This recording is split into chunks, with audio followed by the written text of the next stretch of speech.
Like many of you listening to this show, I have experienced divorce firsthand in my life. My parents divorced when I was 18 years old, and as I have traveled the country and spoken to hundreds and hundreds of people over the years of ministry that God has given me, I have met more and more parents who are struggling with the ramifications of divorces that happen in their families 15, sometimes 20, even 30 years ago.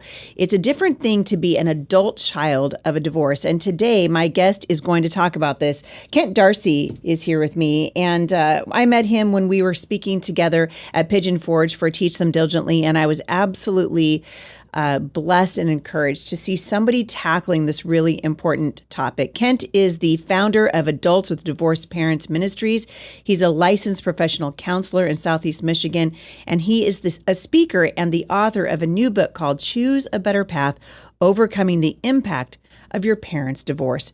This is going to be a great conversation, and I hope one that alters your perspective of how you can find hope and healing after a divorce in your family. This is the Heidi St. John podcast. Stick around. I think you're going to be encouraged.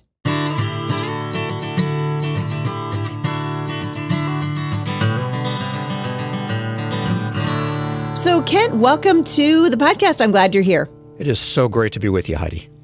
Well, I told you just a few minutes ago, I have been really looking forward to this conversation. Most of the people that listen to my show and have listened to it for years and years know that I came from a divorced home. My parents divorced when I was 18, and their divorce had a profound impact on my life. Absolutely profound. And I know that my siblings would say the same thing. There are 7 of us.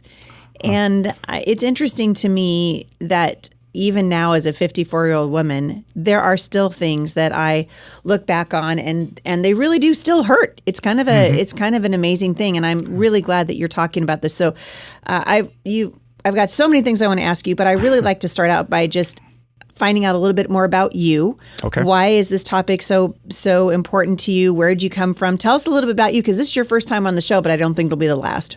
Okay. Basically, you know what?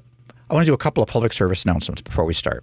Yes. First of all, when we're talking about this topic, everything we're going to talk about today, we are not blaming anybody. One of the big issues with adults with divorced parents is we often don't want to talk about it because we're afraid if we do it, we're actually bad-mouthing our parents or whatever.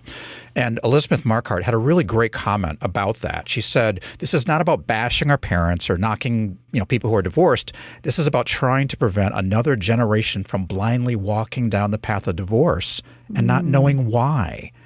So I'm not dealing with the theology of divorce. We're not going to talk about the right or wrong reasons for divorce. My parents were divorced, and I love them. And the Bible says, honor your father and your mother. So divorcing, bashing divorced people is not what this is about. Basically, the ministry is the divorce happened. What are the implications of it, and how do we overcome those issues? So I wanted to say that right out of the gate because people might be listening and going, oh, no, they're going here to we do, go. And no, there's no here you go. And the other thing is everything we're going to talk about today is in the center of the bell curve, which basically means that you have your outliers. On one end, the little side, you have the people that the divorces were so chummy that you wonder why on earth they divorced at all. Right. And then the other side, you've got the neglect and the abuse and all that sort of stuff. But the majority of the divorces are in the center. Some kind of lean towards the really crazy stuff and some kind of lean towards the chummy stuff. But the bulk of what we're going to talk to today is about the average parental divorce that happens and how it affects it. Now, for me, how I got into this was that my parents divorced also. I was 13 when they got divorced, and for probably the next 30 years, thought it was no big deal. Oh, yeah, I had some anger issues, and the holidays were a hassle and all that sort of stuff. But if you had asked me, unlike what you had said, Heidi, that I know there were some issues, if you had asked me, I would have said, I'm good. And a lot of the people I talk with, I'm good. And what I learned, I was led to a book called The Unexpected Legacy of Divorce. And what I learned was that first, there was millions of me out there, and I had no idea. We hear about the divorce rate, it's so high and all this sort of stuff, but you never really connect the dots that 1 million children a year are being affected by parents separating and divorcing still. And then the second thing I learned was that the divorce was in fact impacting me. So at the time, I was serving on the deacon board of my church, and I said, hey, we need to tell people about this. And I'm a researcher by heart and love to do research, and I interviewed authors and all sorts of people. And they said, well, do a seminar. So I did my first all-day seminar 20 years ago, actually, this year. And that was kind of what launched me to this ministry. Wow. And I'm imagining that you've had some pretty interesting feedback from this, because when I was introduced to your ministry, I was talking to my husband about it a couple days after, because I think I met you in Nashville, correct? I think so. It was at a Pigeon conference? Forge. Pigeon Forge, yeah, Nashville, Tennessee. It's the same. Yeah, so out there. Out from Washington. Yeah. Anyway, I remember thinking, why is I told Jay, why is he the first guy that in all of my travels and all my speaking that he's focusing on this? Because I know so many people like myself whose parents divorced and kind of just don't talk about it. But the truth is, parental divorce during childhood really can have a profound impact on kids after they grow. And so that's a lot of what you're talking about, the impact of parental divorce when the divorce occurs. And you call this gray divorce. Let's define that a little bit so that people understand the terms. Okay. A couple different things. You have adult children of divorce, which are basically children of divorce. They're people that their parents divorced when they were kids. And what we've had in the last, surge in the last roughly 10 to 15 years is parents that are waiting until the kids are grown to get divorced. And that's called gray divorce, because gray hair, empty nest, that sort of thing. And that is now double digits. It's near 1 in 3 is gray divorce. So I deal with, you're seeing all those commercials now, the silver, singles and all this sort of stuff. A lot of that is because of the gray divorce. At the conference we were at, I talked with people 38 years and their parents were divorcing, 42 years and their parents were divorcing, 48 years and their parents were divorcing. Man. Go to all if once you've made it that far, it just seems like, yeah. And really, the gray divorce, that's a whole program in itself, because it's just there's just misnomers about, the kids are grown, no big deal. Yeah, they'll be care. Okay. And in reality, in some ways, it's worse. That is what I have heard. I have several friends whose parents got divorced when their kids were grown, and so now they've got grandchildren. And I would agree with that. I mean, from what I'm hearing and the just the description of what these adults are going through, it really is painful and it kind of blindsides them. Well, it's and one of the problems with gray divorce, why it's harder, is for a couple of reasons. The big one is that there's no support. When children's parents divorce, and particularly these days, my parents divorced, 50 years ago now. And back then, there was no support. There was no, how do you help children in divorce and all that sort of stuff. And today, thankfully, there's a lot of books. There's, divorce care for kids. There's, all sorts of programs. The youth pastors are up on it. Counselors at schools are up on it. And they know, man, if the parents are divorcing, it's a big deal and we need to help these kids. With gray divorce, if you're 28 and at work and you get the call that your parents are divorcing after 35 years, what you're going to get is, what's the big deal? I mean, you're out of the house. It's not truly a huge deal. And they deserve to have a happy life. And what they don't get is that everything is different from here on. One of the things that there's a book called Home Will Never Be the Same Again by Hughes and Friedenberg. And basically, one of the quotes they have in there is that there's no them anymore. Mom and dad always goes together. Right. Mom and dad, grandpa and grandma. And now it's mom, period, dad, period. We used to go to grandma and grandpa's house. Now we go to grandma or grandpa's house. And the people that are going through gray divorce now have to deal with not only the issue of explaining to their kids why grandpa and grandma don't love each other anymore, but they are also dealing with another major issue with people that go through gray divorce, and that is loyalty challenge. You are now old enough to understand why your dad's a deadbeat or why your mom is a deadbeat. So you should be choosing me and whatever. And how can you support them? And it just puts huge pressure on these people. And it's very, very difficult to deal with. Yeah. Yeah, I can see why that would be so difficult. You're addressing something, like I said a moment ago, that is just so, it's hard to talk about. Like it can kind of drudge up. A lot of times when you're a grown up and you kind of live through that, you're like, hey, I'm gonna put that over here on a shelf. Mm-hmm. But the truth is, it impacts you in ways that you may not even understand and may not notice. Oh, absolutely. Why did you think that this was important enough to write a book about it, to devote a ministry to it? Well, Nicholas Wolfinger talks about the fact that if somebody from a divorced family marries somebody from an intact family, the odds of the marriage failing increases 50%. Wow. If somebody from a broken home comes, as compared to two people from intact families, if somebody from a broken home marries somebody from a broken home with divorced parents, then the odds of the marriage failing increase over 200% compared to people that from intact families. And for a lot of reasons. I mean, the major issues that impact adults with divorced parents are the very issues that undermine healthy relationships. So it kind of goes together. And I just found that nobody was talking about it. And it's a huge issue out there. Basically, playing fast and loose with the numbers, half of the people that are watching or listening to this right now have divorced parents. That's half of the people in your church, half of the people in your bowling league, half of the people at the restaurants you eat at, half of just about everybody you know has divorced parents. When I do a workshop or a seminar, or I do a teaching, half of the people, unless it's college students, half of the people there have divorced already, and they don't know why. Yeah. So it's super important, and I really appreciate the opportunity to bring this topic to the forefront because it's affecting a lot of people, and nobody's talking about it. Yeah, it's really true. I was kind of drawn into just the back cover of your book. And you start out by saying your parents are divorced and it's a hassle at times, but overall it's no big deal. Let's do a quick check. Do you have trouble trusting people? I was like, ooh, check. Are you secretly fearful that whatever situation or relationship you're in will suddenly fall apart? Do you dread or hate Thanksgiving and Christmas? Do loved ones or friends say you have a problem with anger? Do you often feel worthless or inadequate? Is the real reason you decided to live together because you're afraid you can't do the marriage thing successfully? These are some of the common issues that you address that affect adults with divorced parents. Yeah. And I'm wondering if you could just jump into some of those, because I guarantee you that people are listening to this going, oh, hey, yeah, I see myself in a statement like that. Yeah, it's kind of funny because when I do a conference or I'm speaking or whatever, a lot of times I'll just take the book, flip it over, and have them read the questions. Right.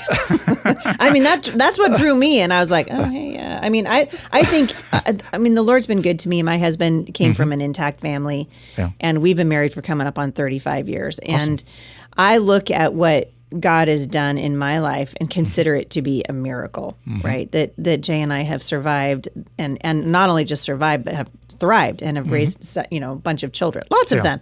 And I just think, wow, and so many other people I know have not had that experience, right? Because what you said, the statistics bear it out. Yeah. Well, the major issues that affect adults with divorced parents, probably the biggest one is anger. Children of divorce, when they become adults, they have lots of unresolved anger. And we tend to drag that into our adulthood. And anger can result from a lot of factors. Just a couple of them would be loss. We have a lot of loss. We might lose friends because we have to change schools. We might not be able to do sports anymore. We can lose whole sides of the family. Yep. We often lose one of our parents. At least half the time. So there's a lot of losses, and we have nowhere to go with that, and we can become angry. The other issue we deal with, even as kids, when our parents divorce, is the loyalty challenge. That's what I call it. Basically, who do you love more, me or dad? And it can be really crazy. I tell the story of one time I was leading worship, and at the time my dad was already on his third marriage, and they were all visit. My mom and my sister had come in, and my dad and his wife had come in, and my sister was coming in from the coast. Everybody comes in when she was here. We all go to church. I go early because I'm leading worship, and I go up on the platform, do the worship. I come down, sit in the pew, and I'm facing the platform. Well, as I'm facing the platform, they all come in. So I go up to the platform. I see this. I turn around, and this is what I see. Starting on the left, I've got, my dad, my stepmom, my sister, my other sister, my wife, and then I have my mom and my other sister. Now the question is when I'm done, who do I sit next to? And I mean, at this point, I'm 50 years old and I teach this stuff. Mm-hmm. Who do I sit next to? I'm not going to climb over everybody to get to the center. Now, if you're from an intact family, it's no big deal. You just sit down and chances are your parents are together. Right. But those of you who have divorced parents, you know exactly what I'm talking about. And let's reframe that. You're in elementary school and you just played trumpet on the band concert. You're done. And they say, go sit with your parents. Mm-hmm. And your dad's sitting on the one side with his girlfriend and your mom's sitting on the other side. Mm-hmm. Who do you sit next to? And the kid's going, well, I want to sit with my dad because I don't get to see him that much. But if I sit with my dad, my mom's going to be mad. And if I sit with my mom, my dad's going to be mad because I never get to see him. And he wants me to like his girlfriend, but I don't really like his girlfriend because she wasn't whatever. And I really want to sit with my mom. But if I sit with my mom, and this kid's like 9 years old. True. Yeah. And the next day, he goes in his class and somebody takes his pencil or something and he goes, whack. And the teacher goes, what was that all about? Mm-hmm. And he doesn't know. Well, that same kid grows up.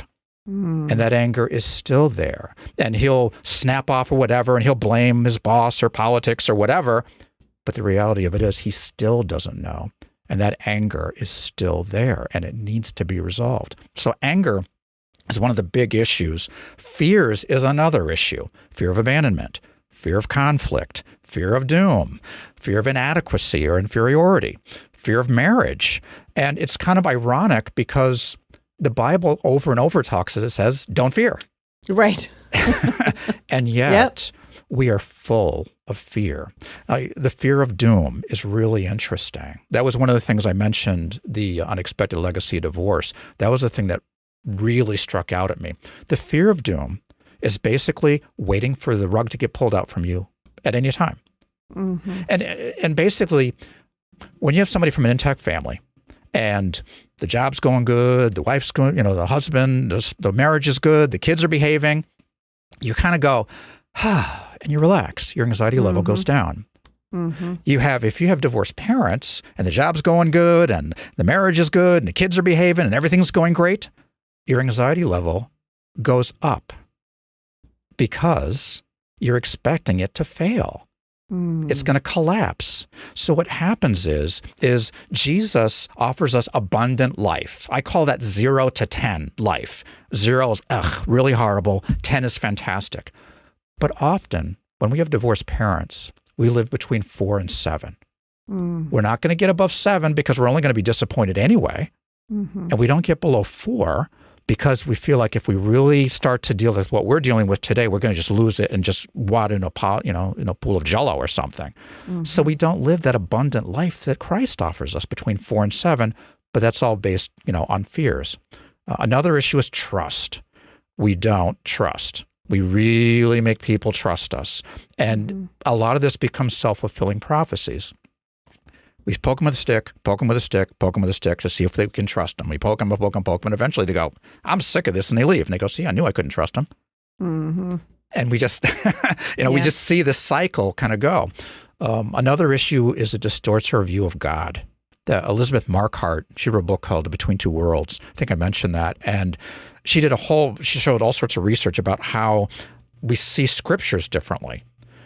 Honor your father and your mother is the first commandment with a promise. Yep. Well, but you're sitting in the pew going, well, that may be good for you, and that may be good for you to my right, but honor my parents? Are you kidding me?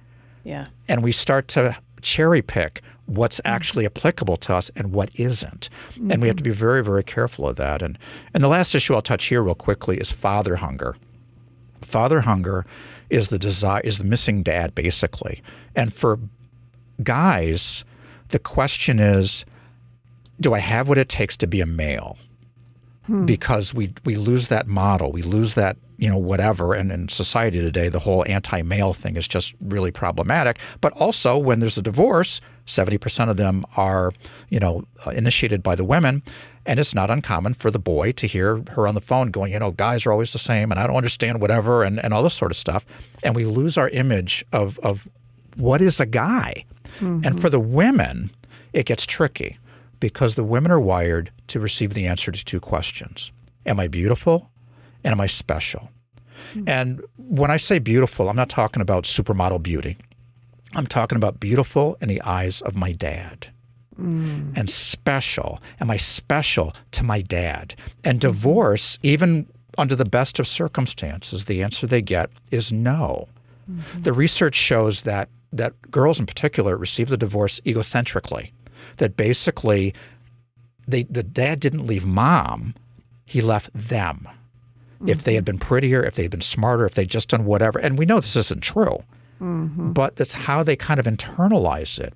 And what happens is if they don't get the answer to those two questions from a constructive, healthy source, i.e. a dad or a good uncle, then they're going to get it out there somewhere. And unfortunately, those answers often have strings attached. So when I do a workshop, if I do an overview teaching this thing, but if I have time to do a couple of workshops, I'll always do anger and father hunger.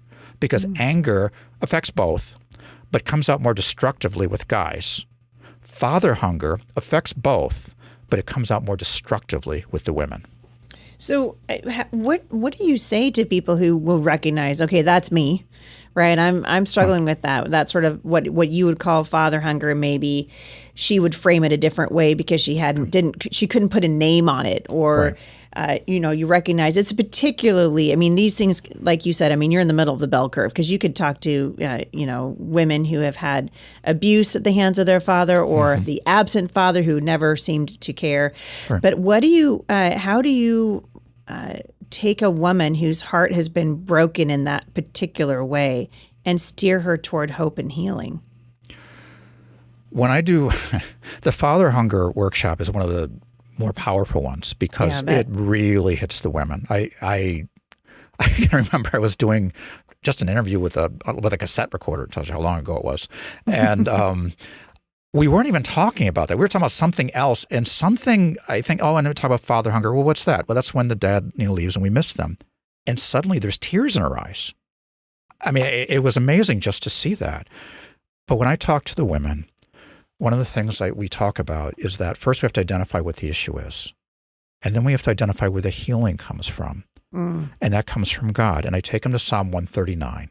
And it talks about how God's thoughts are precious for us. And the word precious is esteemed, valued, really special. And that is how God sees them. And it's really important. This whole topic where I say that our brain, when our parents divorce, our programming gets distorted and we start believing lies instead of truth. I can't trust anybody. I'm not special. I'm worthless. And in reality, God says that we are incredibly special. So I try and impart to those women that God knows they're beautiful and God knows they're special, and that is truth that we can stand on. And we want to make sure that we are putting hedges up to find guys who understand that. Because I like to say that God's love gives. It doesn't take. And that's so important because very often guys' love takes. It doesn't give. And we have to reframe of, even though we've had the losses, we've had, dad wasn't there or he was sort of there or whatever, but we are still special in the eyes of God. So what we do is we learn how did father hunger affect us, because it's different for every woman. And then we take the truth of God's word to marry that to it, so we're walking in the truth and in a healthy relationship with healthy boundaries going forward. Boy, it's so important. And I mean, I hope that there are people who are listening to this today who are struggling maybe in their marriage, their relationship, and they just think, it's not that big of a deal. We'll just get divorced and we'll move on. But these are things that impact children for a lifetime. And it's important. I was looking at some of the quotes that you have in your book. And is it Elizabeth Marquardt? Is that who you were talking about? Yeah. How you say her name? Yeah. She said, I missed my mother and father terribly when I was separated from one of them. And I was always separated from one of them. Yes. And that's the truth, no matter where you are in life, whether you're a young child or you're an adult. And it gets even more complicated when you introduce a step parent then into the situation. Goodness. Yeah. It really, and I can't remember if it was Wallerstein or Marquardt that said it, but parents tend to fall into certain responsibilities in our eyes. If we need something built or we need something or whatever, we go to maybe dad. If we need, nurturing or whatever, we tend to go to mom. Or if we want to get something we know that mom's not going to give us, we go to dad or whatever, But what happens is when they're separate, we lose that half. And again, Hughes and Friedenberg in their book, Home Will Never Be the Same Again, they made a really interesting observation. They said that divorce is like oxygen. And basically oxygen, we don't know. I mean, we don't see it. We know it's there. We know we need it. I did a mission trip to Ecuador, and we were up at like 9,200 feet above sea level or something like that. And you don't see it, but there's a lot less oxygen there. And when you go up the stairs, suddenly you're going, I know I'm not as young as I used to be. Man, it's like this whatever. This is crazy. Yeah, this is nuts. I mean, this is crazy. And you don't see it. And with divorce, their observation was really interesting. There are stuff we have in an intact family that's like oxygen. It's just there. And when it's gone, that's when you start to know, wait a minute, that's not there anymore, or that's not there anymore, and that's not there anymore. And one of the things that we do as adults with divorced parents, or we don't do, but we should do, is grieve. There's loss. And lots of losses. And one of the things, because we tend to, society says it's no big deal, it's a bump in the road, and all sort of jazz, just get over it, is that we don't grieve, but yet we do grieve. Mm-hmm. We've got Christmases that are you made the comment about, off the book about, do we hate Christmas? Mm-hmm. And I wrote an article some years ago called I Hate Christmas. Yeah. Because there's a lot of us Christians that can't wait for Christmas to be over.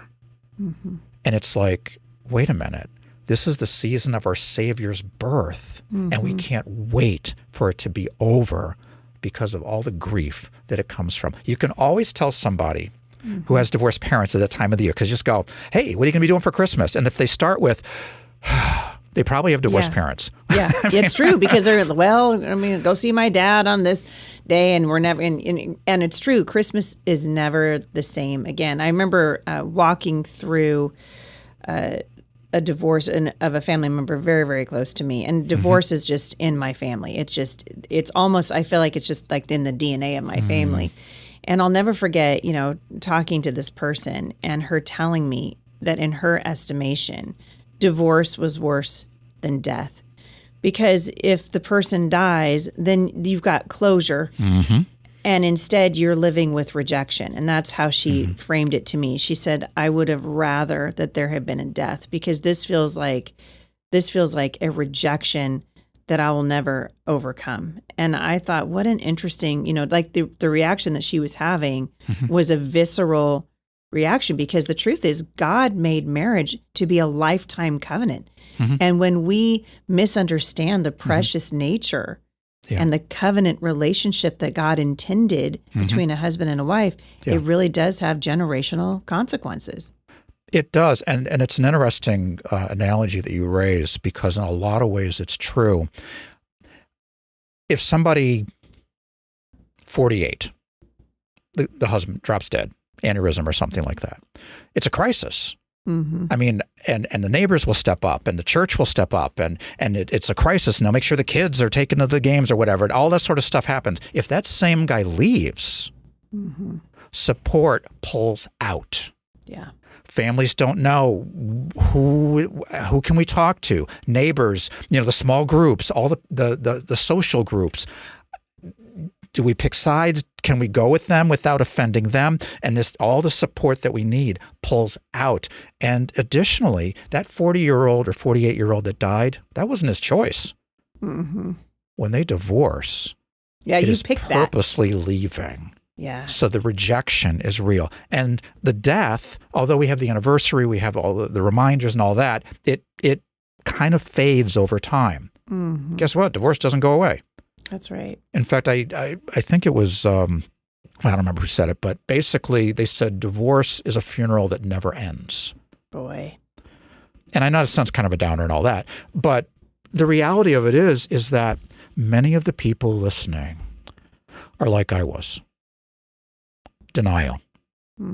It's no big deal. Yeah. Oh man. Yeah, I know. Oh, yeah. There's times you want to just scream, but it's not really a big deal. And it is. Our programming has been rewired, and we have distortions going on that are not true, and we need to address those issues.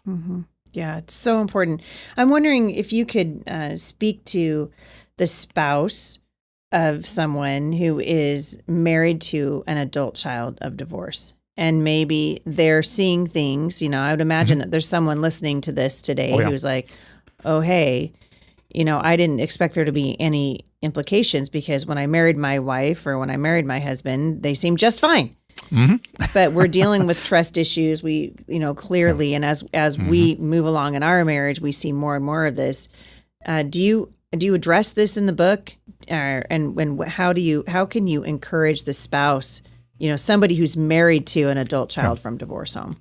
Yeah, it's kind of funny. When I do a little blurb or something or whatever, you'll see people elbowing the person next to them. Yeah, right, of course, always. That's you. Yeah. Are you paying attention? Are you listening? Absolutely.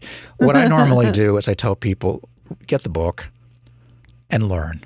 And then it's the same thing. I'll have one of the surprises with the book was one of my concerns was what are divorced parents going to think? Because our heart isn't bashing, our heart isn't whatever. And we were very pleasantly surprised of the response from divorced parents because what they found was reading the book, because the book is basically an overview of the issues. I mean, it's just a bunch of daily devotionals that covers the various issues that affect, adults with divorced parents. Right. And what they found was that it gave them a common dialogue to speak with them. What are the actual issues? And for that spouse that's got a spouse who's got divorced parents and they tough it out through the holidays or, the birthdays, you can almost start seeing them get more agitated when you're coming up to a birthday or coming up to something where they're going to see the family members. I encourage them. It's not because I'm saying my book is so great. I'm just saying that the reality of it is that it covers the major issues that are probably impacting your spouse. And when you read something and you kind of go, that's them, maybe you can say, hey, you know what? I read this little vignette here.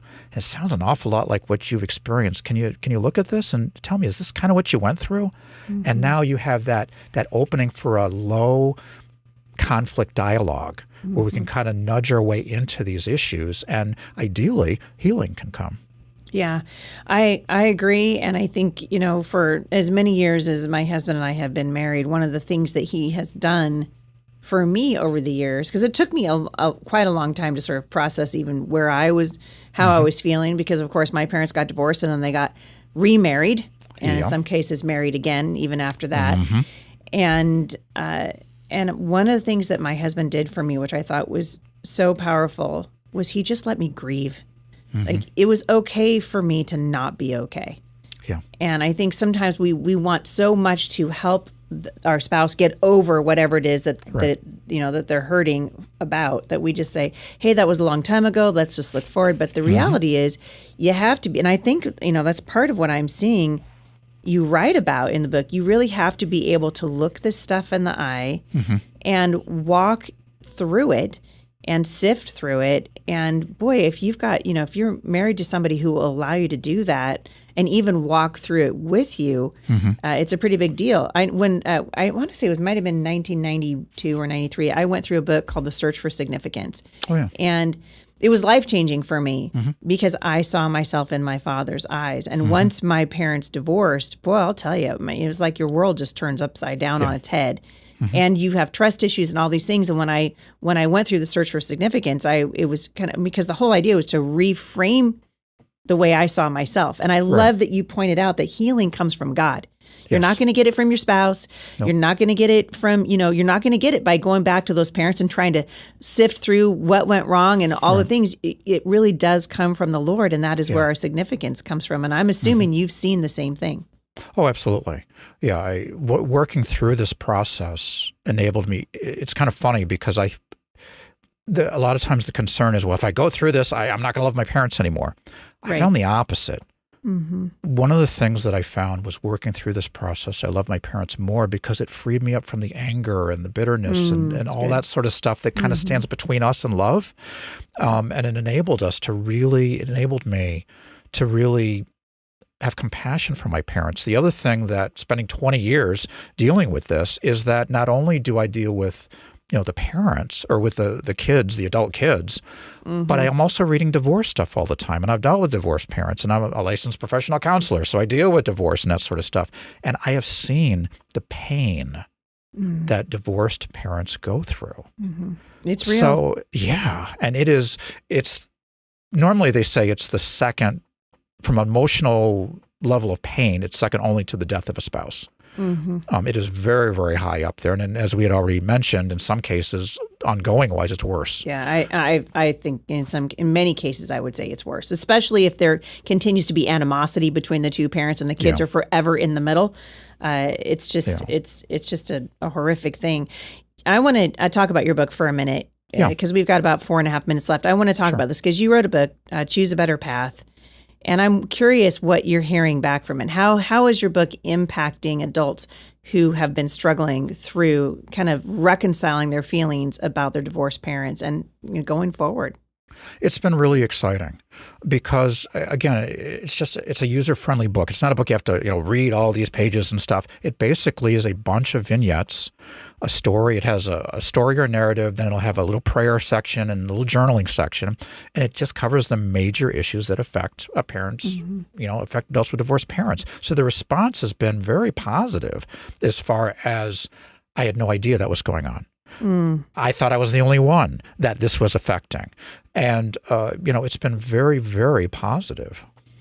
Yeah. And I would imagine a large part of the reason why is because you write in a way that's very easy and relatable. It's easy to read. It's relatable. Yeah. Something that caught my eye, and I'd highlighted it, was a section called It's All My Fault. And I think a lot of kids can relate to this. And you started out by saying that Stephen King wrote a horror novel called It. Many children of divorce and the adults they become live in a haunting nonfiction tale called If. Yeah. I thought that was so good. Well, I call it the what if monster, right? But you said, if I'd clean up my room, if I was prettier, if I'd kept mom and dad from arguing, if I'd eaten my dinner like I was asked, if I'd done better in school, if I'd kept dad's secret, if I'd done my chores without complaining, if I wasn't mean to my sister, if I hadn't made mom mad, then my folks wouldn't have divorced. It's all my fault. And you say the if phantom preys on children and adults alike. And I love that you have addressed that because I think, especially if you can carry this your entire life. And you point out, you gotta shift your perspective. Yeah, it's really important. And I think that's another thing. It's never too late. I was doing a workshop, I still remember it. I was doing a workshop on father hunger, and after I was done, this lady came up, and she was in her 60s, and there's tears in her eyes. And she said, I finally get it.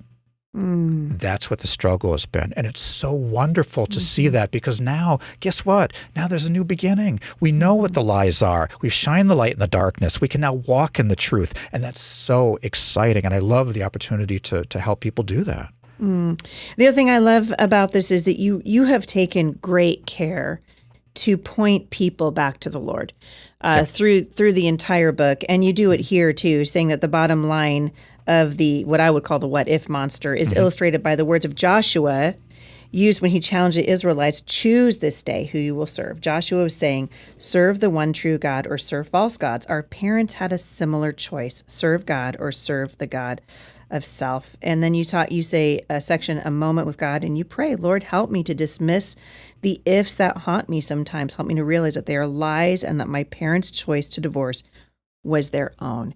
And I think there's healing. And again, pointing people back to God. The healing is going to come from God. It's not going to come from a self-diagnosis. It's not going to come from navel gazing. It's not going to come, it's not even going to come from a book, as good as this one is. And that's why I love that you are pointing your readers always through the book, back to Scripture, back to the Lord. That is really where healing is found. Are you going to keep talking about this? You can keep, you're going to crank out some more resources. What's your plans coming up, Kent? Well, actually, I'm in the process of finishing another book right now, hoping to have it, the draft done by the end of this month. And it's basically, the working title is The Premarital Counseling Guide for Adults with Divorced Parents. Oh, that's great. Yeah, if we don't deal with these issues in premarital counseling, then we're launching them sideways. I mean, if we don't ask, why did your parents divorce? Well, so one of them had an affair. we've got to deal with that because guess what? We got trust issues on steroids. Fear of doom, fear of abandonment is all running rampant, and we haven't even started the marriage yet. So, and I've had a number of clients come to me, and I'll say, well, did they ask you about the divorce? No. And they cover the major issues for marriage, but they don't cover this very important stuff that, nobody's talking about. So the goal is I'll have that written by the end of this month, and hopefully we'll book by the end of the year or so. I love that. One of the things that I'm looking at, just going through the book, and I'm just like, oh man, I can relate to that. And I've done a fair amount of counseling, mostly of moms, throughout my adult life who have struggled with this same situation. But I find oftentimes when I'm talking with them, you go from sort of the what if monster to then also realizing that you're an empath. Like a lot of these young people coming out of these situations literally feel somebody else's emotions, and they're trying so hard to keep peace in the room that there's no room for their own emotions because they're so busy trying to regulate the emotions of other people. Have you noticed that also? Yeah, absolutely. In fact, it's kind of funny. One of the conferences I speak at, or that I did speak at last one, is the American Association of Christian Counselors, which is 6,000 to 7,000 social workers, counselors, pastoral things. And it's kind of funny because often wounded people become counselors. And normally I'll say about 50% of the people have divorce thing. There at AACC, I'm guessing it's probably 60 to 70% have divorced parents because of that empathy, because they want to heal, because they want to make sure people are feeling better and don't go through what they did. The other thing I want to mention, I forgot on the book, is you mentioned how it's kind of formatted with the prayer and with the journaling. I wrote it also for non-believers because I want to kind of teach them to pray, that God, you can pray to him, and that you can journal, and that he is faithful. And throughout the book, because I figure people that know how to pray are going to pray. But the people who don't, it kind of guides them and kind of teaches them how to pray and who they're praying to. Well, and I would say, if somebody, even someone who's walked with the Lord a long time, you're in enough pain, you don't know how to pray. Yeah. I love that the Bible says that when we can't speak, that the Holy Spirit intercedes for us with groanings that are too deep for words. And I think one of the reasons why I love the prayer section in this is because there are a lot of people who are going through deep water like this, and they just don't even have the strength to pray. And so to sort of say, hey, here, let's start here. Let's ask the Lord for this. I just think it's beautiful. I'm holding the book, obviously, Choose a Better Path, Overcoming the Impact of Your Parents' Divorce. I love this book, Kent, Darcie, and I'm thankful that you wrote it. And I can't wait to see how God uses you in the months to come. Thank you for coming on the show. Where can people find your book if they're interested in ordering it? Easiest way is to go to hope4adp.com. It's hope, the number 4adp.com. It's available as a book, audiobook, and an ebook. I love it. Ken, Darcie, thank you so much for coming on the show. Let's touch base again soon. Sounds great. Thanks again. If you guys want more information on my guest today, and I hope that you will, hop on over to HeidiSt.com/podcast. I will link back to this website in the show notes today. And again, you guys know, I've talked about this a lot. This topic is near and dear to my heart, and I hope that you have been encouraged today and blessed to know that there is hope out there. There is healing, and healing is ultimately found in the Lord. Thank you guys so much for listening, and I will see you back here again at the intersection of faith